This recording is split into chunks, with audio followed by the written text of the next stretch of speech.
Good afternoon, and welcome to the 42nd CALLERLAB Convention in Springfield, Missouri. Today is Tuesday, March 31st, 2015, and this is the How to Encourage Diversity session.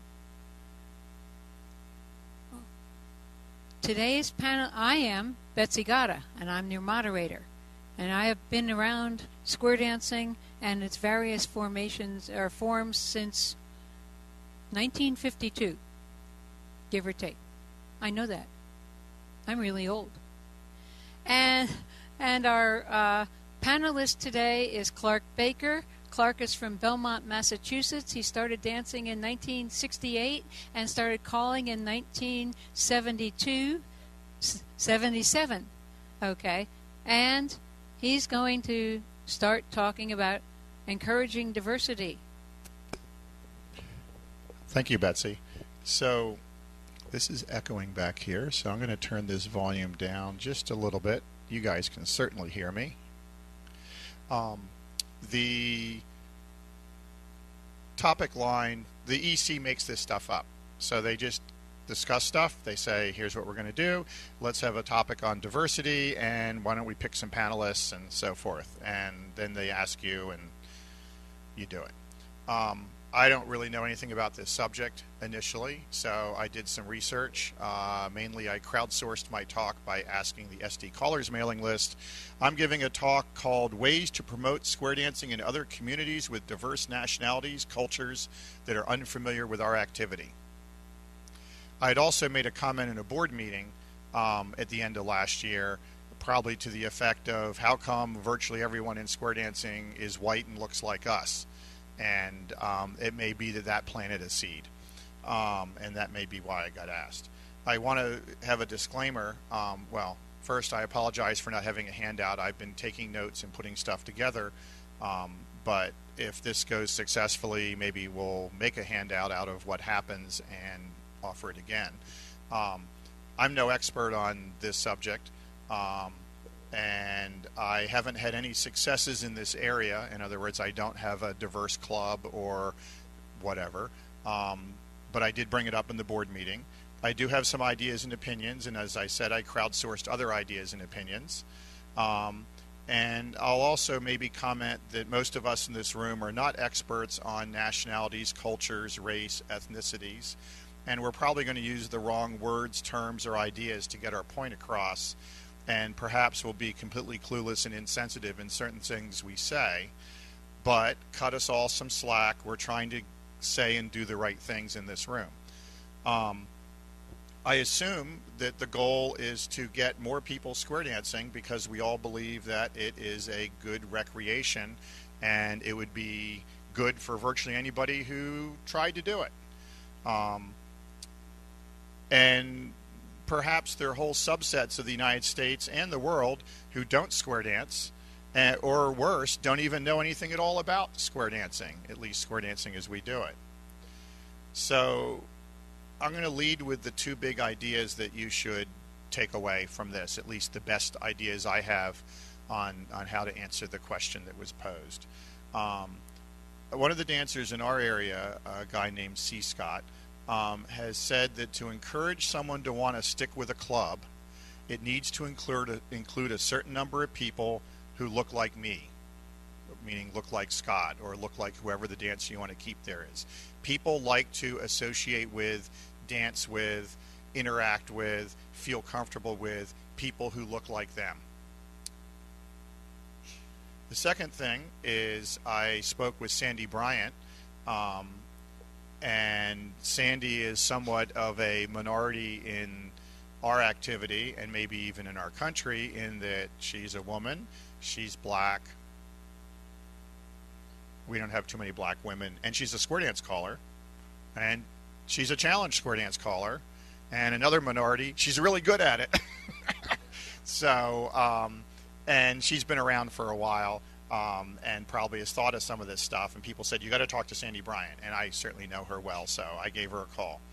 And she says the best way she knows to solve the problem addressed in the topic line of this talk would be to get 10 people, 8 or 10, a square plus a few spare parts, from the other group, the group that you want to get dancing, be it Hispanics, blacks, whatever it is, that are willing to try something different. Who knows why and how you got them, but get them and teach them square dancing. And they will bring others. They will bring others like them. They will tell them this was fun. It wasn't what we expected. You should come and give it a try. That's how to do it. I also got an email from Bob Enston, if that's how to say his last name, and he said, in order to get a more diversified group of participants, we might have to get a large group of similar people to participate together. Try going to a Hispanic or Latino church group and get 3 or 4 squares of dancers to try modern Western square dancing in their environment. If it catches on, slowly move them into the general population of dancers. So there were 2 different people kind of saying the same thing. When I discussed this with my daughter, it became immediately clear that there's 2 separate areas we're talking about. There's how do we get more people dancing from different races, cultures, ethnicities, whatever, inside North America. I say North America because I think the United States and Canada are kind of similar that way. And then the other part we could talk about is the rest of the world. Maybe we're really interested in getting more square dancing in Uzbekistan, if that still exists. I don't know. But I think the issues and stuff we talk about and the successes and stuff will be different in those 2 things. So for each of the stuff we're answering, we want to think about those 2 areas. So the first thing I like to do is wonder what has worked in the past and maybe take some guesses as to why it's worked. And I only saw kind of 3 different areas that maybe we've had some diversity in square dancing. One is blacks. We have black square dance clubs. I'm going to kind of come up with 4 places. I think there's some in Chicago. There's some in Detroit. There's at least a square or a club in Atlanta, or there used to be. And there's also, I think I heard in talking that there's one in maybe Southern California. This is not a lot, but these are areas where you do see black square dancers, and in fact maybe whole black square dance clubs, callers, the whole works. I do not know why or how they started. Sandy gave me a little bit of background in the Detroit area, and in fact there were 2 black callers in Chicago, each of whom thought the other was from the Detroit club or the Detroit area, because how could there ever be another one like me in Chicago? Schwarzy Norris is the name of the lady I think of way back when in Chicago, who I first encountered. A second area is gay square dancers. Gay square dancing, there's a good Wikipedia page on gay square dancing that includes a timeline, and gay square dancing started growing strongly in the early 80s. I think the South Florida Mustangs maybe claimed first club, first start, maybe in the late 70s. But by 80, 81, it was booming, it was spreading. I'm going to say that I attribute some of their success to the AIDS epidemic. The AIDS epidemic was also getting recognized in the early 80s. You can go on Wikipedia and see a good timeline of the AIDS epidemic. And I'm guessing that a bunch of these people were looking for a safer social outlet than gay bars and whatever. I think the gay rodeo also had some influence on that. In any event, gay square dancing started separate from most of the square dance population, their own clubs, their own conventions, working very hard to raise their own callers, and had some friction between the straight square dance clubs and the gay square dance clubs. Still some friction today, but there's still a lot of crossover today also. One might say that Tech Squares, which is a college club, has had such a crossover that we kind of helped, unfortunately, put the Boston Uncommons gay square dance club out of business, because you can just come dance at Tech and feel generally comfortable and meet a bunch of gay people, and you don't really need to run your own square dance club. Okay. So The third area is overseas. In certain countries, we have modern Western square dancing.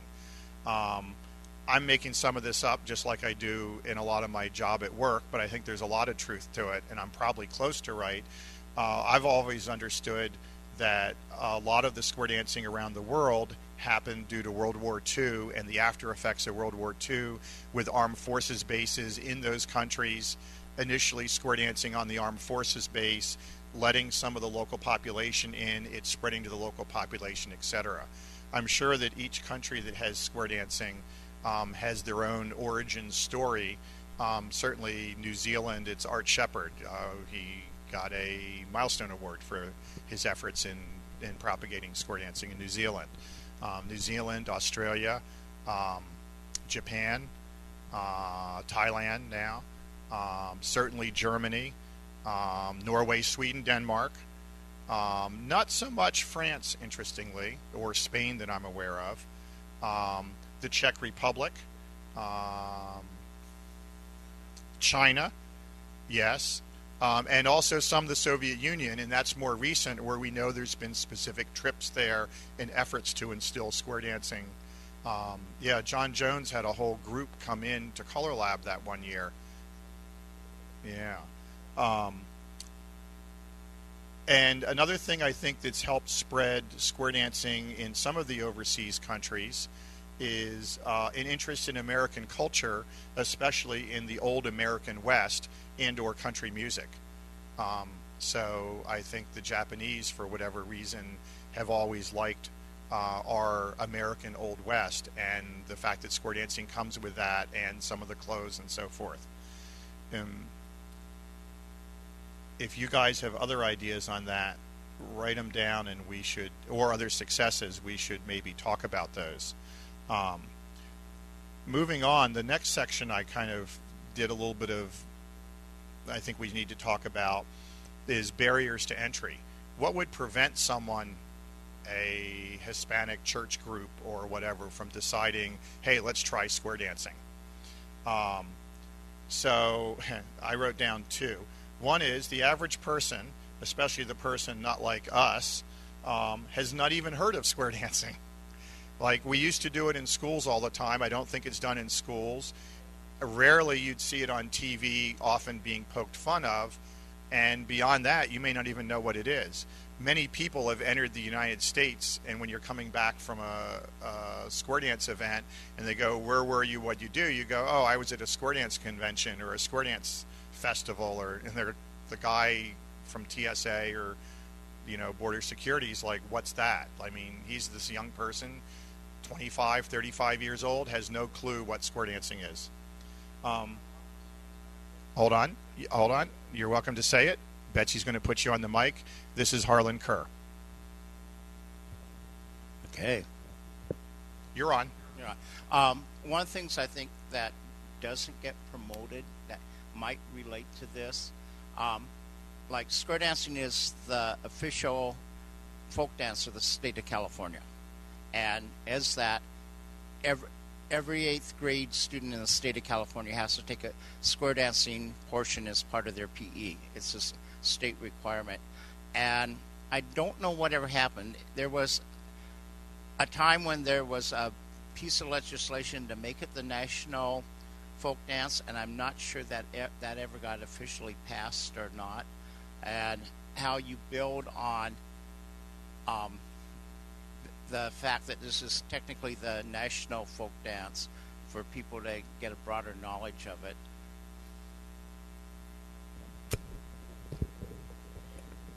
I believe if it was national folk dance, it either got passed for 1 year or never got passed. Part of that had to do with other ethnic groups that danced, and the folks who did more traditional dancing and the folks who did, like, say,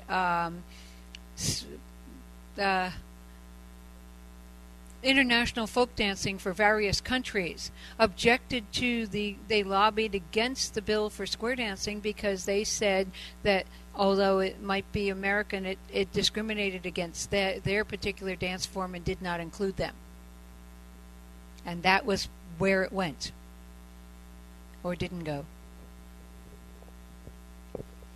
So, without going down the should it be our national dance rabbit trail, I will say that it was something that I wasn't in favor of, and mainly we seemed to do it because we thought it would give us access to dance spaces cheaper, perhaps for free, were it our national dance. Today, the answer might be different. Maybe today we need it to be the national dance just so people even know what square dancing is and have heard of it. The second thing I have as a barrier to entry is those who do have unattractive perceptions that are challenging to overcome, especially if they are true. So a lot of people have ideas and thoughts about what square dancing is. There's the people who don't even know what square dancing is, but of the ones that do know what it is, what do they think it is? In other words, who are we? Who are we at CALLERLAB? Who are all the people we call to? What does the square dancing hobby look like today? And one of the people who answered my plea for give me some ideas is Oz. You've maybe met Oz. It's his first convention, but he's been around here. And he says, but anyone walking into a square dance group will perceive, rightly or wrongly, that square dancing is mostly comprised of a particular demographic that is mostly older, mostly white, and at least in urban areas, mostly well-educated. Historically, square dancing has been couple-oriented and probably still is perceived that way by many people. And a second person wrote, a dancer, this is a person who's just a dancer, she's been dancing for 3 years. She wrote, but what comes to mind for me, and a difficult topic to discuss, is attracting dancers from different socioeconomic classes or religious backgrounds, sexual orientation, age, etc. As one of the callers already mentioned, square dancing seems to be dominated by older, white, Christian, married couples. If you tease that apart, diversity would seem to suggest a variety of ages, races, ethnicities, religions, sexual orientations, couples and singles. So, so that's how we're perceived, and frankly, the perception I don't think is very far off. There was brought up an old Bob Osgood square dance video. This is the one that's filmed kind of in a backyard up against a barn, good camera angle, a variety of dance groups, each of different ages. There's some kids dancing, some teens dancing, some 40-somethings dancing, and some 70 or 80-somethings dancing. Well filmed, well narrated, goes for like 15 minutes. You can see it on the web. It's probably preserved at the Square Dance History site also. And on YouTube, yeah. And it's good. But some people misunderstand that and don't realize this was Bob trying to document and somewhat promote dancing back in, I'm going to make it up, the 50s or the 60s. And one person said, well, they didn't realize that the people dancing were a little bit performing. They were well rehearsed in what they did. It wasn't just the group that got together and was filmed tonight. It was, this is going to look good. And someone thought that they were explicitly segregated by those age ranges. I think he was just trying to show a variety of people in the United States dance at all ages and all groups, but it didn't come across that way as people looked at it today.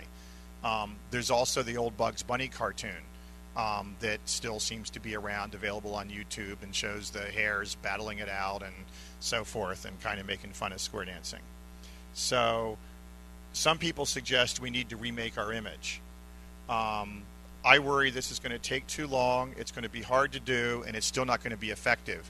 Even if all the efforts remaking our image happen today, and we could, wave a flag and go, now where are we with the diversity, I don't think remaking our image is suddenly going to get, I keep picking on Hispanics, squares of Hispanics into our activity. And this kind of feeds into another topic of how welcoming are we, our clubs, our groups, our advertising, our activity to outsiders, people not like us. Deborah Levin, who I don't know, responded to my request and said, we are well-meaning and say we have a good activity and are all welcome. But from the outside, it's not so good. One thing that might be of interest would be to look at how language itself includes or excludes people in the square dance activity. For example, are callers and clubs explicitly stating that everyone is welcome? Usually we do say that. What does the carry through on that promise look like? Are the events and classes scheduled at times when everyone can attend? Or do they conflict with religious holidays or times when people in the community would be unavailable? Does the way the classes run include a partner rotation for single dancers? Is there an attempt to combine activities to include members of different ethnic background? These are just a few things that come to mind. Another thing would be to consider how representative of diversity callers are in the square dance activity. Clearly women are underrepresented as callers, but so are people from other backgrounds. Like the caller on the stage doesn't look like them. Even for youth, the caller on the stage, unless you get youth callers, don't look like the youth who are dancing, right?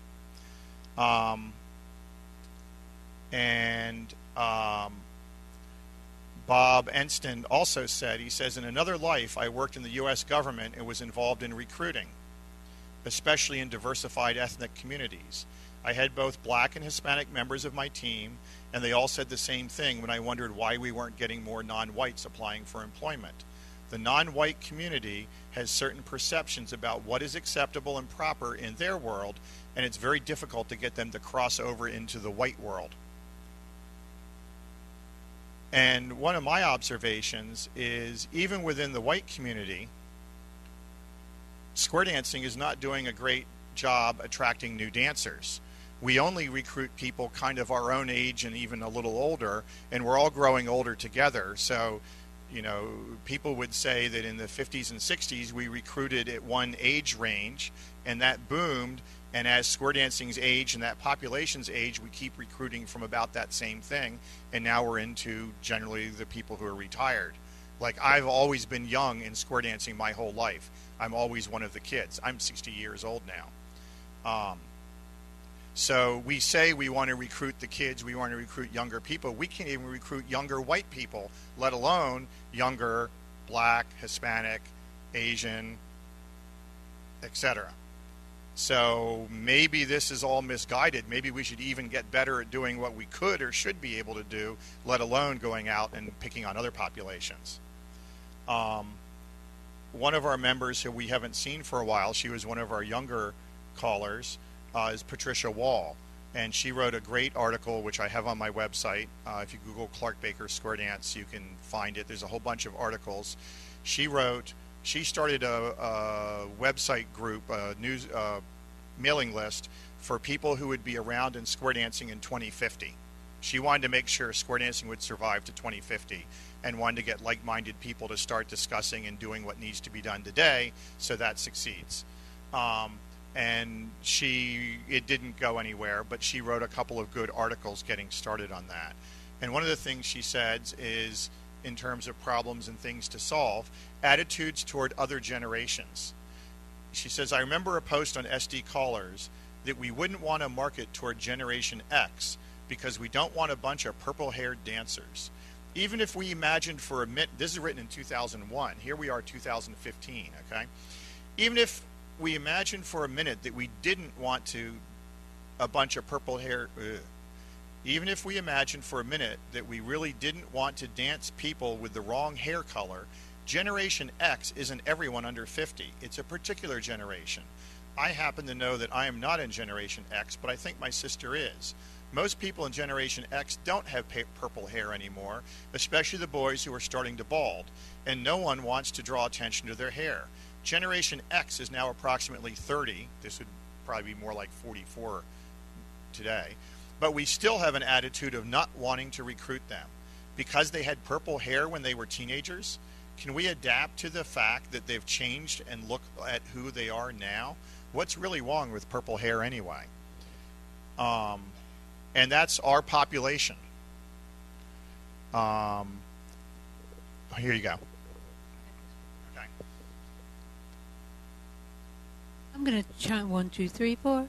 I'm going to chime in here and say that part of, if we want to endeavor to encourage diversity, what Clark is basically saying sums up as we, as the folks who are involved, need to perhaps change our attitudes, and not only change attitudes, but radiate the difference in attitude. It isn't just enough to say, well, I'm accepting. It's enough you need to reach out and bring people in. As square dance callers, depending on where you are, I'm in a place where I can get hired to do beginner parties for lots of different people if I'm not afraid to go there. I got hired to call for a group of students at a Newark, New Jersey vocational high school. This is perhaps not within my comfort range. I took it anyway. Roy, my husband, thought I was crazy. If you don't know about Newark, New Jersey, it's not a nice town. It's a very scary place. Periodically, they have riots and lots of killings and things like that. It was a great job. And I tried to pick music. Now, I don't have a lot of modern stuff, or I didn't when I did this job. I tried to pick music that had a good beat that the kids would enjoy dancing to. The teachers set me up very well, and I just kept them dancing. So all I can do to encourage diversity is to reach out and give them a little bit of good experience with square dancing. There's not a lot else I can do, but I have to be accepting enough to take that job and go to Newark, New Jersey, or wherever else I'm not comfortable. Accepting of people, going back to that, let's go back to my parents in the 1950s, who were the first people to bring a Jewish couple to their square dance club. This was a big deal. Now, I myself personally have 2 songs that I can use at the holidays to celebrate Hanukkah. One of them is a song called Light in the Window, and I changed the words when I was doing a Hillel Society dance. Because I'd done all this Christmas music for my club, and now I needed something for Hanukkah. I changed the words to adapt, so I had a Hanukkah song. Now, my friend Dan figured out that the words to the dreidel song fit to a recording of Polly Wolly Doodle. We can laugh, but the people on the floor who celebrate Hanukkah really appreciate having a Hanukkah song. I haven't yet had the need to find any songs for other than Christian and Jewish religions, but I'd work on it if I needed to. But we have to actively reach out and change what we're doing in order to make it work. Also, the people who are not comfortable sometimes need to have a strategy. We just celebrated the 50th anniversary of Martin Luther King Jr.'s march from Selma to Montgomery. Back in that year, 1965, the National Square Dance Convention was in Dallas, Texas. For some reason, that was the year that a group of people from the clubs, the black clubs in Chicago and or Detroit, and I don't know where they were from, but there was a group of black square dancers who decided to go to Dallas, Texas for the National Square Dance Convention. I'm watching from the sidelines thinking this could be really bad because feeling in the South was not good. My parents and I, in a car with a New Jersey license plate, were followed as we drove through Montgomery looking for our hotel until we got in the hotel and got out of the car. We were followed around the city. We were lost. And it was very scary. I cannot imagine how scary it was for these people to attend the National Convention. They had a strategy. And their strategy was they started squares. So if a black couple puts up 3 fingers and couples join them, the couples who joined them were going to be comfortable dancing with them. It was a very elegant strategy and very smart. If 3 couples needed 1 couple and they invited the folks in, then the couple from the black clubs joined. There was not a single incident in the National Convention with these folks coming in the South in a time that it was really tense. When the Times Squares, the gay club in New York City, first made a visit to our home club, Rutgers Promenaders, and we just made sure that people were watching for anybody that wasn't comfortable. And if somebody stepped out of a square, there was going to be somebody to step in it, so nobody fell the gap. They then came to the state convention, and I informed them of the strategy I'd seen in '65. So the gay couples started squares, and consequently, everybody started observing, look, these people are just square dancers like us, and they're really good dancers, and we want to dance with them. And Times Square's for years brought a bus to the New Jersey State Convention because they were made to feel welcome. Had they not been made to feel welcome, we never would have seen them again. So part of it is, would you accept a job or look for a job doing a beginner party for a group that's not your ethnicity or your comfort zone? Part of how we change this is to reach out and take a step beyond what our comfort level is.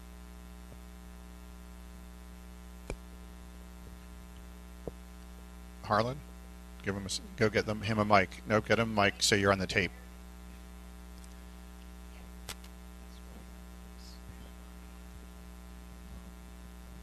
Okay. I think. Am I supposed to say my name? Okay. Harlan Curve, San Francisco, California, down the street from Eric. Anyway, one of the things, and this is kind of related to what we've been talking about, that may be a good source of bringing in both younger people and people from a variety of backgrounds. Clark's experienced this. Eric's experienced this. I've experienced this recently. Is getting groups started at college campuses. Eric, for a couple semesters, taught a square dance class at UC Berkeley. I taught it the next semester after him. And given the population at UC Berkeley, the semester I taught it, 87% of the students were Chinese students who were here from China studying. Mostly women. It was probably, there were 42 students, and it was mostly Chinese women. I learned to say right and left in Mandarin the first night.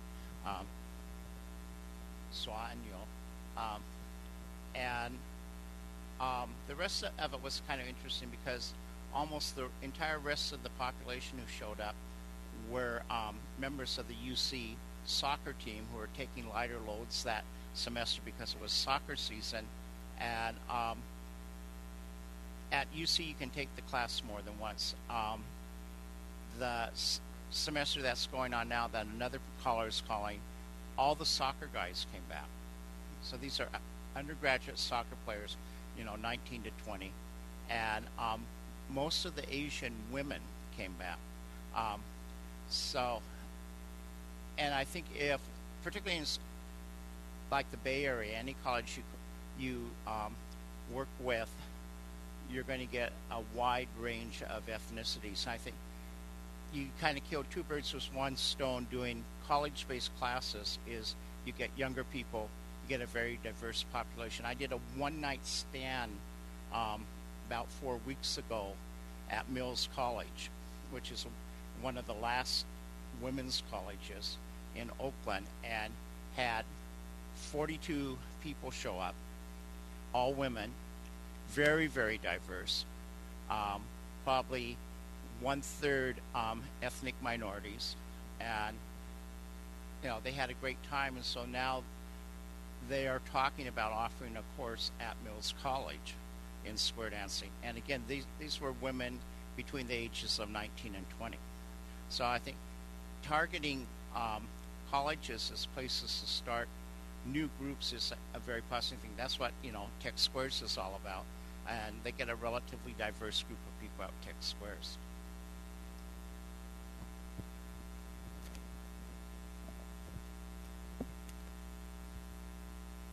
Hi, is it on? Becky Dworsky from Chicago, and I'd like to add a few things here and also ask a question about something. First of all, I'm from Hawaii, and there square dance was brought in through the armed forces, which is good. I didn't want to go into square dancing, but I had a friend who was a PE teacher. I was a PE teacher, and she says, come. I helped them with the one-night thing that they did for New Year's Eve. And then she said, there's some free square dancing. I did it in high school. It was a lot of fun. I went to the free lessons, got involved in that, signed up, joined the club, and all that kind of stuff. So I became involved. I joined a club. Now there in Hawaii, our emphasis there is on hospitality. So if anybody comes into the club to dance, everyone who is a member of the club makes sure that the guest dancers get to dance. They do not sit out. Couples will split up to make sure they dance. Now, I moved to Chicago since, this is about 18 years ago. And all I knew, because I didn't know anybody there, was square dancing. And you can square dance anywhere in the world, and it's all in English. So I go and look for some clubs there. Because I was single, I'm looking for the singles club. So I got involved with there. The thing and also danced at the couples club, but the thing that really struck me is that the couples will not split up to make sure that the guests get to dance. And I was really appalled. I met my husband through square dancing, Chuck Jaworski, and I told him about this. I said, why did they do this? You're a club, you have members in the club, you have guests come in, but you don't make them feel welcome. They're sitting on the side waiting. They don't know the people there. I said, why don't they do that? Oh, because they're afraid that their partner will be stolen. I mean, I'm sure those things do happen, but it's not. You don't feel welcome. And I've heard that from a number of singles that have, tried to get involved with some of the clubs, and some of them just drop out because you don't get to dance. That's legitimate, and it's an attitude. You really have to change your attitude. Now, we're all callers. We're in a little higher level, and the thing is, we welcome everybody. But the thing is, when you get down to the club level, where all the dances are run, there's a different attitude, and you can't change it. And I've told Chuck, I said, look, this is what's happening. I said, shouldn't you do something? You're the leader. I figure the callers are the leader. Why don't you say something? But too many people are afraid to, meet up with conflict. In my job, I meet up with a lot of conflict, and a lot of people try to avoid conflict, but sometimes you have to meet up with it to make some changes. And this is 2015. This is all of this changes that we're talking about. Diversity should have been done a long time ago. We should have hit it on the head here at CALLERLAB a long time ago. And I'm glad it's being brought up now. A lot of people are talking about it. So attitudes have to be changed. Another thing is, you talk to Sandy Bryant. She is a well-known caller. She's great. She does, she's got a good singing voice and everything. Did you ask her how she recruits people from her ethnic group? I didn't. The only notes I had is that black square dancing started in Detroit in the 60s, maybe the late 50s, and Sandy started dancing in 59. But and she kind of only recounted one case where she actually had somebody who wouldn't touch her or walked out of her square. She really hasn't had that much bad experience square dancing as a black woman. But I don't know, I bet she doesn't call for any all-black squares, for example, or all-black clubs. I could be wrong, but I just think that she's so much in the white challenge population right now. That's my bet. See, now, we look at Sandy, and she's a leader out there. She's got great singing voice. People know her. She's very popular. And, we've got a lot of popular callers. Now, how come they're not taking the leadership role to get into all these diverse areas?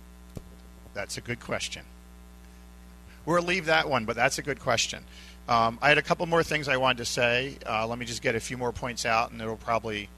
I had a good post from Harlan that I had a note to read, and I skipped over it. this is back on the topic of what we look like and diversity in general. He runs seminars related to diversity and beyond diversity training. He says one of the first things that I begin in my seminars and trainings with is asking the attendees, what do we mean by equity and diversity, and what is the difference between the two? For the purposes here, meaning this email, I don't want to go into the whole question of equity, but I do want to explore what we mean by diversity and what it looks like.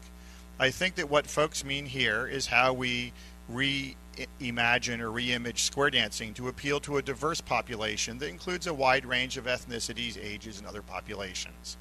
When I think of diversity in square dancing, there are a number of things that come to mind. First, in looking at our current dancers in the U.S. and Canada, it could be described primarily as white, middle class, middle-aged and older, educationally diverse, and professionally diverse. I put this out as the general rule and know there are notable exceptions. The same can be said to be true of our callers as well, and there are exceptions to the above. We do have callers and dancers of color. We have a rather highly engaged LGBT population. We have some youth groups and some handy-capable groups. There are a few, and we didn't even get into able-bodied versus disabled's the wrong term, but physically challenged, handicapped, you know what I mean. We have some youth groups and some handy-capable groups. There are a few mainly African-American groups, notably in Detroit, and there are a few African-American callers, Latino callers, and Asian-American callers. There are also some notable pockets of collegiate groups, especially Tech Squares and the emergent group at UC Berkeley. I think what folks mean when they talk about diversity in square dancing is this: how do we attract a wider range of people to square dancing and ensure their ongoing engagement in the activity? I think that big question is one of marketing and image. This morning I had an online conversation with other folks involved in equity training. One white female, one white gay male, one African American female, one African American male, one Latino male.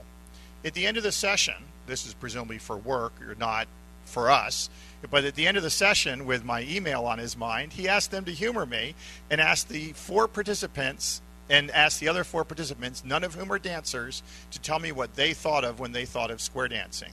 I then asked them who they thought would be at a square dance. Finally, I asked them how they thought that the idea of square dancing would appeal to youth, millennials, African Americans, Latinos, Asian Americans, urban dwellers, and suburban dwellers. I gave them 1 minute to think about it and a minute to rapidly respond to each question. The answers were as expected. What comes to mind when you think of square dancing? Hokey, rednecks, hillbillies, the 50s when my parents did it, do-si-do, Disney cows dancing, country music, fiddles, bluegrass, barn dance. What comes to mind when you think of who's at a square dance? Country folks, old white people, white rural people, farmers, cowboys, Tea Party, and right wing. How do you think the idea of square dancing would appeal to youth, millennials, African Americans, Latinos, Asian Americans, urban dwellers, and suburban dwellers? Let's go over those. Youth. How do you convince them that it's not totally uncool? They would not want to tell their friends. The music is the first hurdle, and no way. Millennials, this would be folks reaching adulthood in around 2000. If you could do it online. Not the kind of activity they would be interested in. Not if it takes a long-term commitment. African Americans. Do you really think most African Americans would feel they would fit in at a square dance? They would really not trust that the atmosphere would welcome them. And I got that out of Sandy also and others, that just even the act of being kind of the only black person couple walking into a group and not knowing how that group's going to react to you is a big barrier to entry. That's why that whole idea of, get a group of 10 people who all look alike and are comfortable with each other and have you be the odd person coming in trying to teach them something that they might enjoy would be a much more successful thing. African Americans, you've got to be kidding. Talk about a cultural mismatch. Latinos, again, a cultural mismatch. Maybe Cubans, they're more conservative. I wouldn't have ever known to say that or known that, but this person did. Yeah, from a Latino male, right. Would they anticipate feeling welcome? You might tap into their history of folk dance. Asian Americans. It's possible that it might appeal to Northern Asian Americans as opposed to Southeast Asians, as they are more aligned socially with the white community. Again, stuff I wouldn't have known. Folks didn't think there would be much difference in appeal to urban versus suburban dwellers, thought that it would appeal to rural dwellers. I think it's interesting to look at why square dancing has done so well in the gay community, and I won't read the rest of that because we talked about that a bit.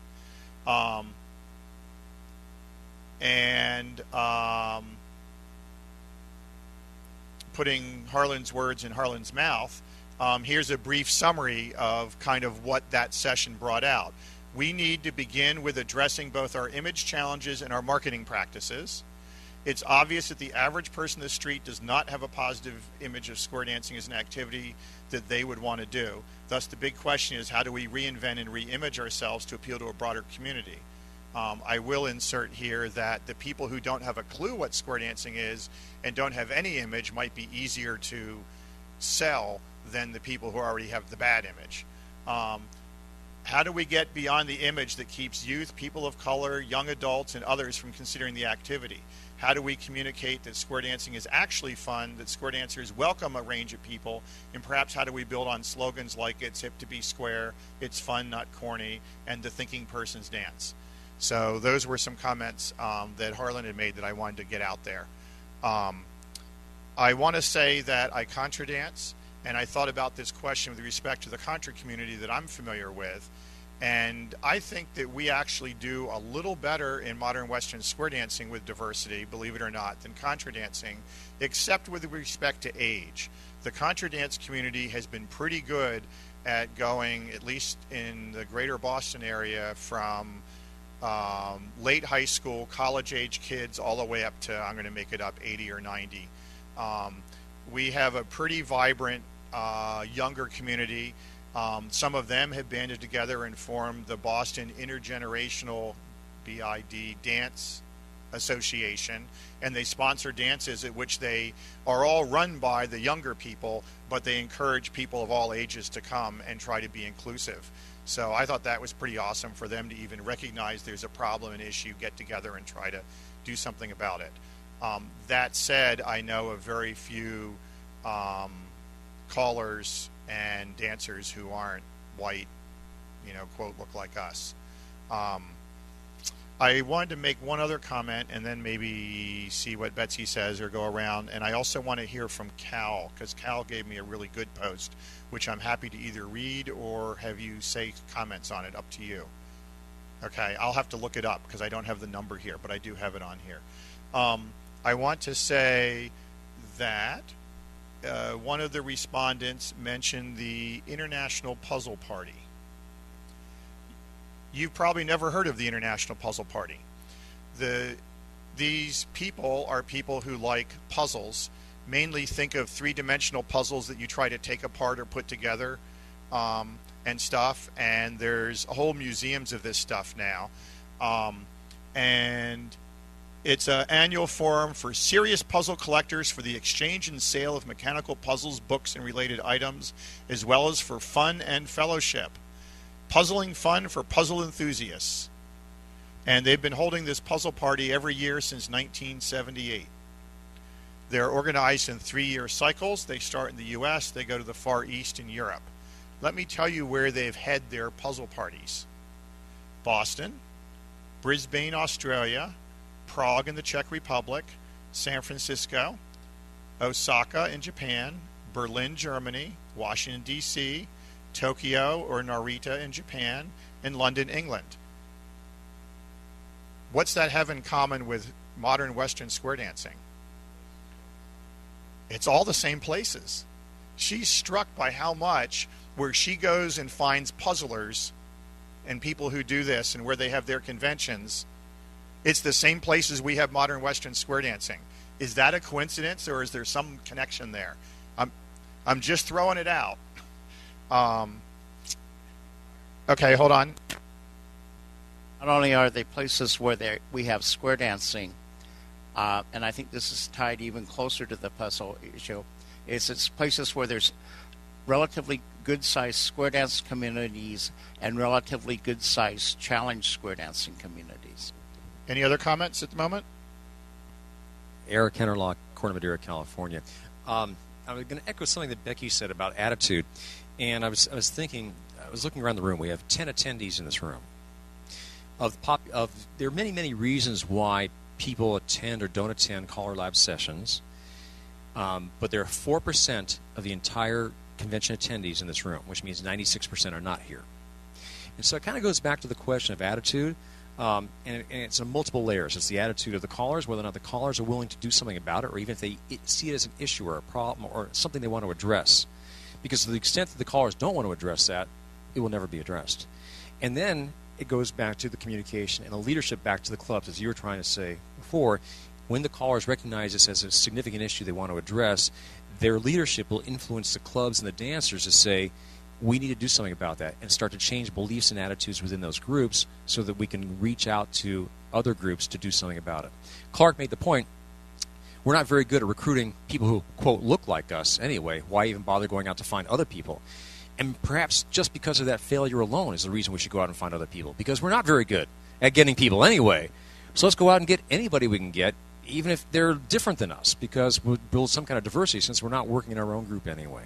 But that leadership has to come from the callers to first recognize there's an issue, be willing to be part of the solution, and start leading the groups and the dancers to say we need to reach out beyond ourselves to everybody out there to show them what a great activity this is, and it's something they really want to be part of.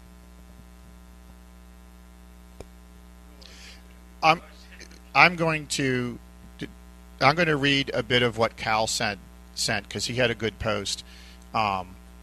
He says, this is Cal Campbell. I called in El Paso, Texas for 2 years. I called in New Mexico for over 15 years. I had a lot of people from the Hispanic and Native Indian cultures in my square dance clubs. I did beginner parties for groups of people from both cultures. Both cultural groups love to dance. They probably love to dance more than the Anglos in the square dance clubs. I think the reason I was so accepted was the fact that Judy and I were truly interested in their national dances. And let me just stop there and insert. I tried not to be too negative in preparing the talk, like what are all the things we do wrong? But even between modern Western square dancing and the contra community, there's a ton of our dance form is better than yours, you should come do ours. And many of our modern Western dancers, for whatever reason, either we haven't led them well or something, we've engendered a attitude that this form of dance is the good only one, and the rest of them out there, like, we just want to recruit from you, rather than having some sort of, all these dance forms are interesting, it's good to get knowledge about all of them and appreciate all of them. You're about to say something, Betsy. Yeah, I have a friend from the contra dance community where I dance, and he said he was going to come out to our club, Rutgers Promenaders, and dance, and finally he did. And now he's a member, because we didn't meet his expectations, which were much like what Clark has quoted. And we periodically joke about who led whom to the dark side. We haven't figured out which one is the dark side, though. Continuing quoting Cal. Judy and I went with the dancers outside of the square dance clubs to the Mexican cantinas and danced. The Mexican one-step is very easy and the waltz is universal. The music was great. At one square dance club in New Mexico, we used to go to a German club after the square was over and drink beer and dance to German music. The club danced every Thursday evening, and the club motto was, you can always make Friday. Sometimes it was tough. We were invited to the Indian festival days to watch the Indians dance. A lady we knew would take Judy and I up on the roof of the church and explain the story that the dance was portraying in the plaza. At these events, the two of us would be introduced to their friends as square dance callers. In almost every case, some of them were interested in trying square dancing. At the square dances, I did not play cultural specific dance music much, but the dancers knew that Judy and I knew how to dance some of their dances, or at least appreciate their dances. I shared their interests, so they were willing to try our interest. I have called beginner dance parties for many ethnic groups. Almost all of them have national dances that they dance. I invite them to bring CDs of some of these dances when I book the job. I play them during the breaks, and before I had my knees replaced, we would get out on the floor and try some of the simpler dances. One of the best sources for finding other dances is a Scottish or Irish dance festival. The dances are easy and the music is wonderful. Of course, in your part of the country, meaning where I am, we have wonderful contra and traditional square dances. The Lloyd Shaw Fellowship Foundation has always had an international dance instructor at their events, and some of the sessions on their dances at each of the events. The net result is that Judy and I know how to dance a hora or a Danish dance or an English country dance. We could do a decent job of dancing Miserlou. Don't know what that is. And there are several Israeli dances that are really fun and had very good music. We could dance a polka or schottisch, and if we didn't know the particular dance, we were certainly willing to learn the dance from them. The square dance clubs I called for used to hold parties outside of the square dance events. There was always dancing at these parties, sometimes until the wee small hours of the morning. At any of these parties, you would most likely be dancing to music from many different ethnic groups. Most of them included people who were not square dancers. We didn't square dance at these parties, but people talked about square dancing. Now, I need to point out how we talked about square dancing. We never put their form of dancing down as being inferior. Square dancing was just some other kind of dancing that we did that was also fun. For beginner parties, I have several ethnic dances that I occasionally still use. Several years ago, I called a party for an international conference that had representatives from 22 different countries. I put on several of these dances before the party was to start, and the floor filled up. When I was ready to start the official party, they were ready to dance to anything I offered. The bottom line is you have to be willing to dance with them if you want them to dance with you. If you want to attract some people from the salsa or Latin dance groups, go dance with the salsa and Latin dance groups. If clubs want to include more diversity, they are going to have to include other dance forms. Mixers would be a good place to start. So I appreciate it. I thought that was well thought out, well worded. Any other comments for the moment? That wasn't a question. We have about 15 minutes left. Yeah. Yes, we do. 1:15 to 2:30.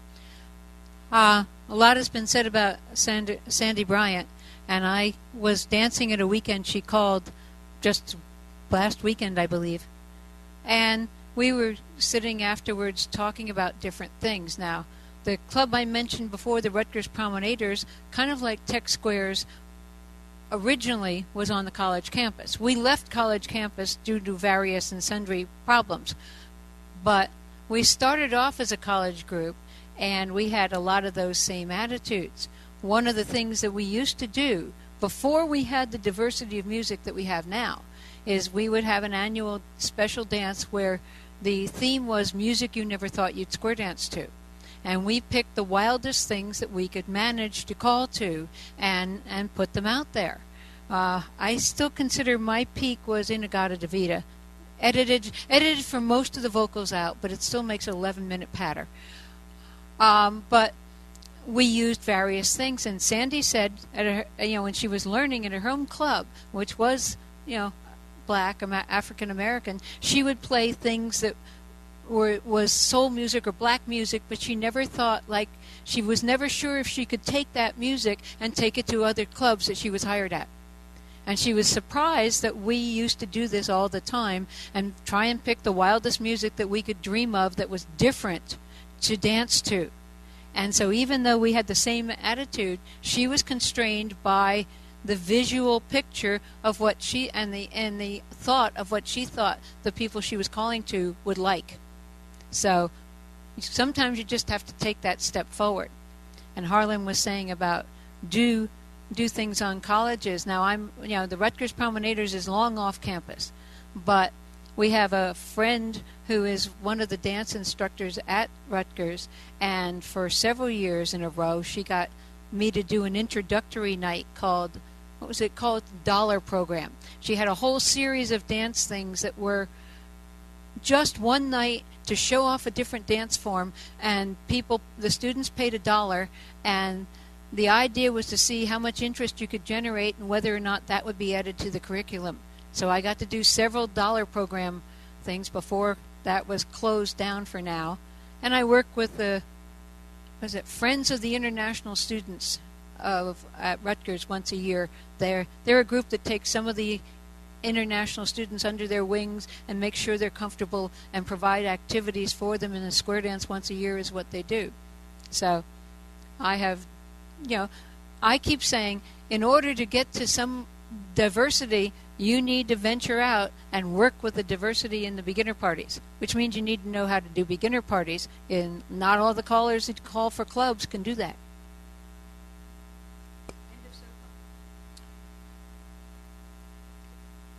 I said I haven't had any success. I was hired twice to call for the Unification Church in downtown Boston, which attracts a lot of college kids who come from that church in their home countries and are in college in Boston. And the minister thought that square dancing, he knew square dancing, it's a good thing. It gets people together in a social situation. They're touching, they're circling, they're interacting. And they would have their service, they would have a meal, they would come upstairs. If we could get them upstairs, I was set up and we had room to dance maybe 4 squares. And he gave out door prizes as an incentive. And that worked okay, and I was hired back another time, and we did it maybe a year later. It hasn't happened again. It was okay. Maybe I wasn't good enough, but it didn't really catch on in any way. But people knew the value of what we were doing. I mean, he was sold on it. I wrote one more note down. I said music. Certainly using music that your audience is familiar with, calling for kids, using music that maybe relates a bit more to them. Unless you're doing a one-night stand where they want it to be a Western night and they're expecting fiddles or whatever they're expecting. Know your audience, and the music can matter. And Sandy did relay that story to me also. She would use some jazz and some other stuff that she wouldn't take on the road, and slowly developed her skills at using that kind of music with her own local group. I had one other comment that I'm spacing on. Before the end, I wanted to reiterate the 2 ideas. You need to get people who look like each other in their group that they're comfortable in, however we do that. And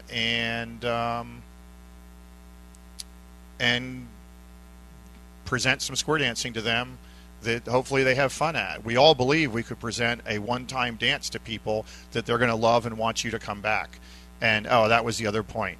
Even if we do this and we're doing one-night stand type material, one-night stands aren't necessarily, their goal is not, let's recruit these dancers into modern Western square dancing the way we think of it and run it. So even if we go off and do that and you're just hired back once a year to do a gig that they all enjoy, maybe that's good enough and we should be happy with that, as opposed to starting the first Hispanic modern Western square dance club or something. I'm pretty much done. I'll let Betsy do any words or you guys. Thank you. I'm going to say the idea of doing a beginner party, a one-night party for diverse groups, it may not serve as a recruiting tool, but it sows seeds. If you don't do it at all, there's nothing to germinate at all. Nobody is going to try something that they've never done. So if you don't get out there and do this, one of the problems with recruiting in the modern square dance world is you try an activity, you try a different way of doing something, and then you go, and how many people joined the club? If you put a seed into the ground, it takes some time to germinate, and then there's a plant, and then maybe the plant flowers, and then maybe it bears fruit. But if I put that seed in the ground and come back 3 days later and there's no fruit, have I failed? So my point is part of what we need to do is reach out to different groups, sow seeds, but we need to stop expecting the fruit to happen the next day. We shoot ourselves down by saying, well, this didn't work because nothing came out of it. We don't know that yet. And we need to be aware if we get somebody who's diverse. We need to be careful of how they are treated. Becky was saying about how the guests were treated if they were singles. We have had in our club several times, young people and a mother and daughter couple, and unfortunately we had guest people who came in and they blamed what happened in the square. It failed for one time. They blamed it on Gracie, and it wasn't Gracie's fault. And I know that some of our people immediately swooped in, and somebody took the couple off to the side and said, you need to be more sensitive, and somebody comforted Gracie. But you have to be aware of it, because otherwise, how do we encourage our youth? By blaming the mistakes on... those of us who grew up in square dancing know that if you are younger than the average population and the square breaks down, people look at you. Plain and simple. My dad counteracted it by telling me who had made the mistake and what they'd done. Unfortunately, I needed then to learn how to shut up and not say it, because that didn't endear me to being a part of a diverse group. But part of it is we need to reach out and sow seeds, but we also, if we get somebody, we need to be aware. And we don't need to teach somebody, we don't need to treat somebody who's a different ethnicity, a black person, an oriental person, or whatever, like they're spun glass. We need to treat them like we treat anybody else that is in the club. Find out about them, treat them like a normal human being. They're not our token black person. It's Elizabeth, or Mary, or Joe. And that's part of it. How do you treat the people who are different looking than you? And that single person isn't always the source of all truth and answer of questions about what does it mean to be black, what do blacks think of, blah, blah, blah, because that can get to be tiring for a single individual. So I've heard.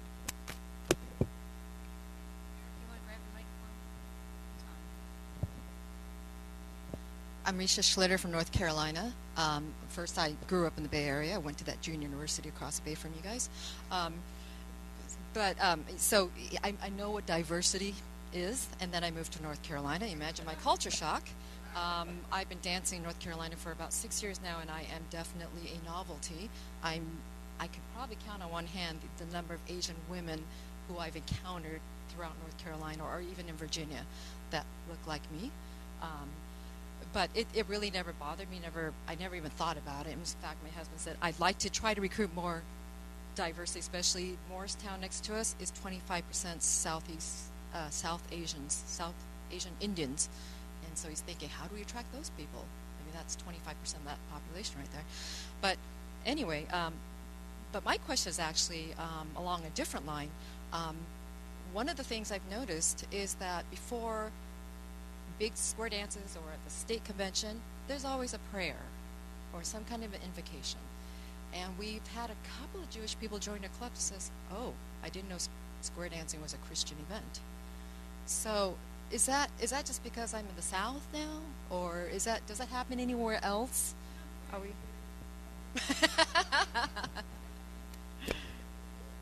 Betsy's comment that wasn't on the mic was, we don't pray in New Jersey. CALLERLAB has faced this a little bit, because you notice we have a prayer before the meal, and there's always discussions, and can you mention Jesus Christ? Can you mention God? Do you just mention a creator? What do you do that covers what you want to do and isn't offensive to the people who may be secular humanists, atheists, or whatever?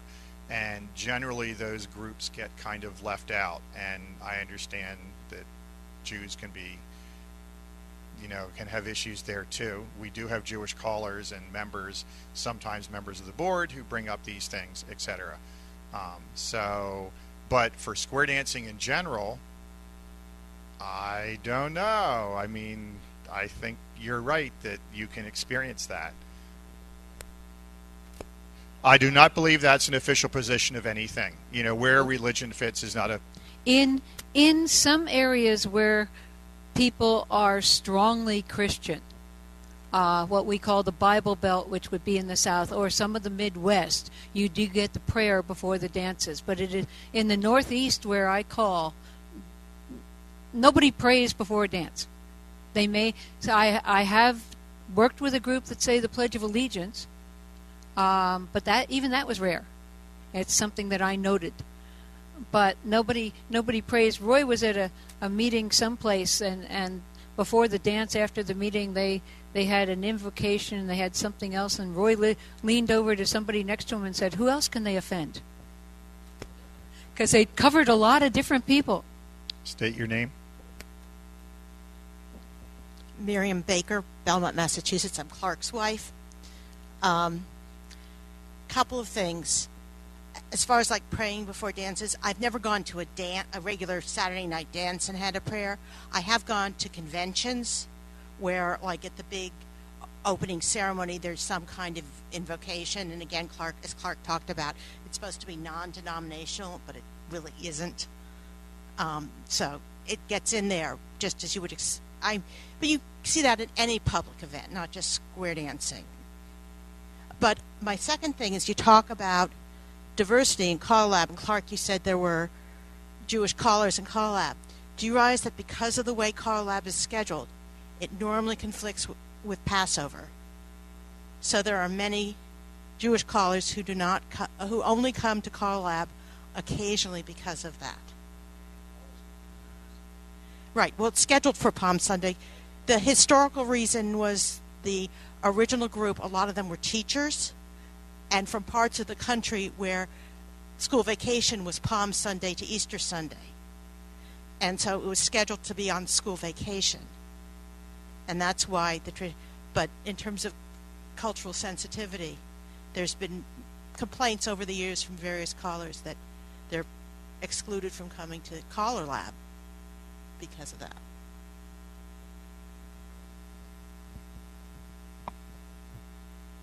Any other questions or comments? We're keeping them awake. That's why it's cold in here. I want to thank you all for coming. Reach out to other cultures. Clark, thank you for preparing and being the panelist, and we'll make the break.